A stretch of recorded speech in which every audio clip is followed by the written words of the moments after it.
안녕하세요. 절대값TV의 명품 PD 한PD입니다. 자, 요즘 집주인들이 이 전세 가격을 5억에 딱 맞춰 전세를 올린다고 그래요. 자, 거기에는 좀 이유가 있어요.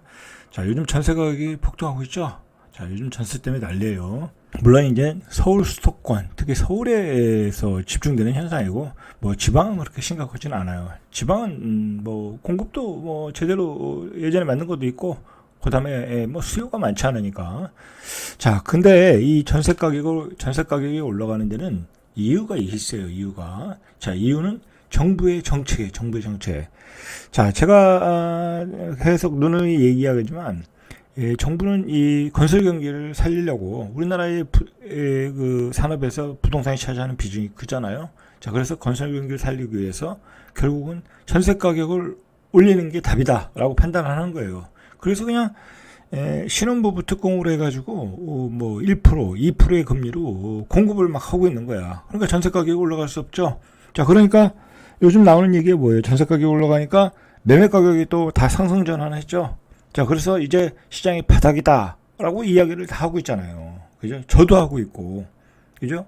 저는 조금 이제 결이 다른데, 저는 이제 이 무관심한 기간, 그죠? 무관심한 기간이 한 2년 정도는 간다. 그러니까 이제 바닥에서 박스권의 이제 기간이죠. 그 기간이 2년 뒤에 2년을 거치고 2026년도부터는 본격적인 상승을 할 가능성이 높다라는 거죠.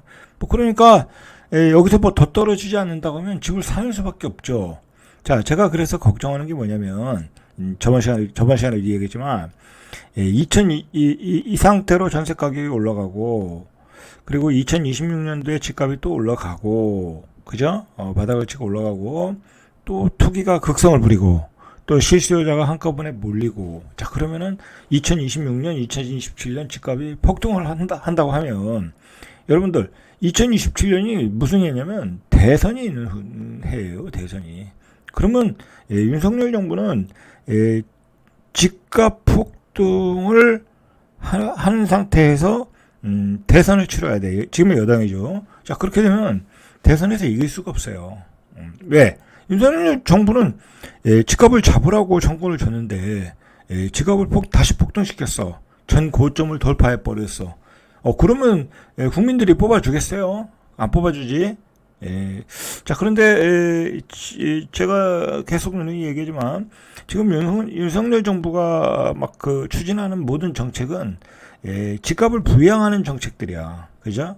집값을 부양하는 정책들이야. 막 기존 금리보다 낮게 전세 지원을 막 해주고, 그 다음에 뭐 재건축 재개발 막 완화하고, 물론 뭐 그건 공급을 위한 차원이니까 뭐 그렇다 치더라도, 그런데 이 윤석열 정부가 간과한 게 하나 있어, 간과한 게. 그러니까 놓친 거라고 해야 되나? 아니면은 뭐 어쩔 수 없는 건데, 이 상황에서 분양가가 폭등을 하는 거야.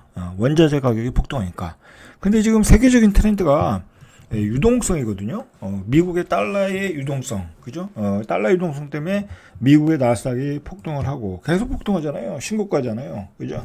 거기에 AI 반도체도 만나고. 자 그러면서 지금 뭐랄까요? 모든 물가가 다 뛰고 있잖아요, 그죠? 심지어는 지금 초콜릿도 폭등하고 있대잖아요, 그죠? 자 이런 상황에서 만나다 보니까 이거는 그 양수 겹장이 돼 버려가지고. 분양가는 뭐 신축은 막 올라가고 그다음에 신축이 올라가니까 서울의 역세권에 준신축급들이 또 거의 뭐 전고점을 향해 달려가고 있는 거야. 뒤에서 보겠지만 거의 뭐 95% 그죠? 96%의 가격까지 육박을 하고 있는 거야. 그러니까 이 상태로 지금 윤석열 정부의 정책대로 그대로 간다고 하면 2026년에는 어쩌면 그보다 더 빨리 2025년이 될지도 몰라요. 그거는. 제 예상이 2026년이지. 자, 그렇게 되면 또 집값이 폭등한다.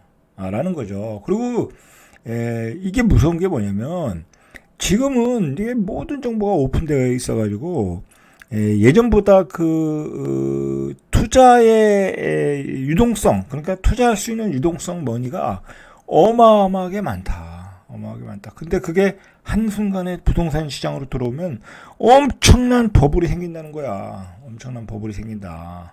뭐 주식 팔고 다 부동산으로 와버린다니까 이렇게 되면.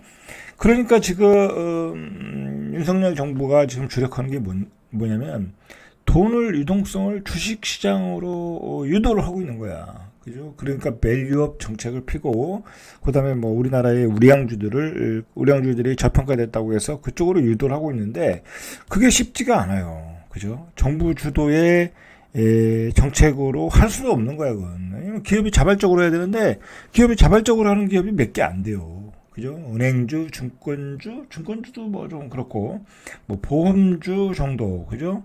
그 다음에 뭐 현대자동차 정도, 그죠?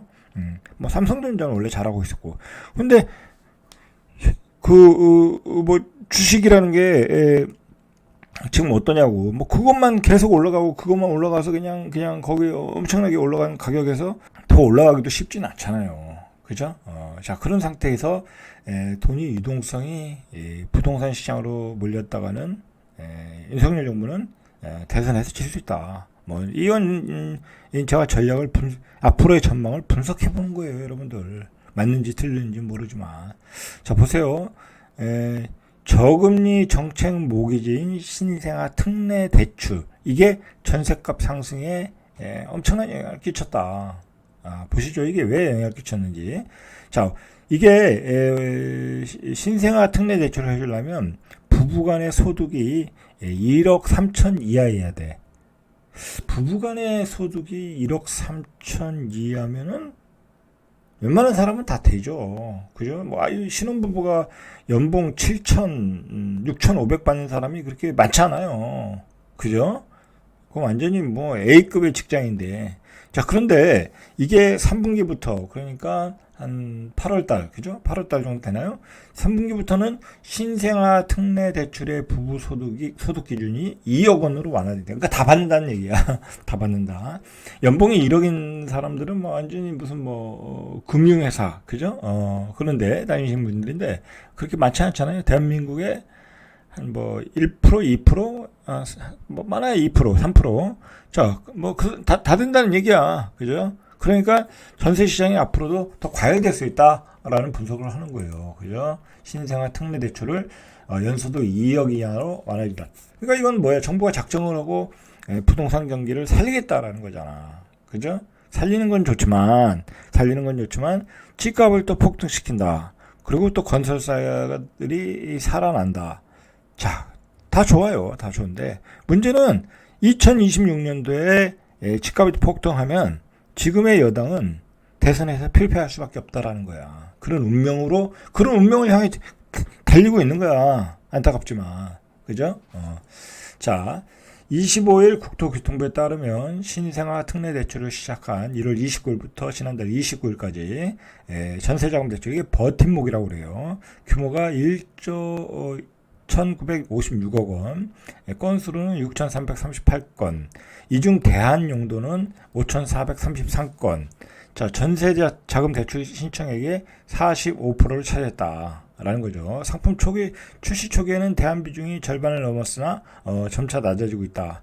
자, 신생아 특례 전세자금 대출은 대출 접수일 기준 2년 내에 출산한 무주택 부부에게 보증금 5억 원 내에서 최대 3억을 빌려주는 정책 모기지예요. 그죠? 그러니까 수도권은 5억 원, 비수도권은 4억 원. 그러니까 지방 같은 데는 뭐 다 되겠죠. 그죠? 지방은 그냥 4억짜리 전세 얻고 3억 얻으면 되는 거야. 정책 모기지로. 이렇게 되는 거야. 그러니까 이제 이 집을 임대하는 분들이 이 정책을 아니까 딱 5억 원에 계약을 한다는 거야. 5억 원에. 자, 이게 이제 금리가 문제죠. 전용 면적 8호 이하 주택에 대해서는 대출 금리가 1.1%에서 이제 우대했을 때, 최대 우대했을 때는 1.1%, 그다음에 3%까지 적용된다. 그러니까 최대 3% 해도 한 1% 정도는 싼 거죠. 그죠? 1% 정도 싸고 최대 한 3%까지 싼 거죠. 그죠? 3%. 자, 최초 대출 기간은 2년이고 5회 연장. 그러니까 한 10년은 연장할 수 있는 거야. 최대 12년까지 이용할 수 있대요. 자, 다만 순자산이 3억 4,500을 넘지 않아야 된다. 뭐 3억 가지고 2억 빌리면 되는 거니까. 자, 소득도 1억 3천보다 낮아야 된다. 현재는 그런데 이제 3분기부터 이게 2억으로 바뀐다는 거죠. 자, 신생아 특례 전세자금 대출을 이용하는 신혼부부들이 신규로 전세 계약을 맺는 비중이 늘면서 이 전세값 상승에 일정 부분 영향을 주고 있는데, 자, 이 상품의 금리 상하단 상하단이 모든 시중은행보다 2% 낮다. 봤듯이 전세 보증금이 올라도 신혼부부의 이자 상환 부담은 오히려 줄어들고 있다라는 거죠. 그래서 집주인들이 5억 원 이하의 계약을 원하고 있다라는 거예요. 자, 실제로 금액을 보세요. 신혼부부가 시중은행에서 2억 원 규모의 3.5 금리로 전세 대출을 받으면 연 700만 원 이자, 연 700만 원 되는 거예요. 3.5로. 그런데 신생아 특례 전세자금 대출을 2%로 받으면 이제 평균 2%로 대출 금액이 3억 원이어도 연 이자가 600밖에 안 된다는 거.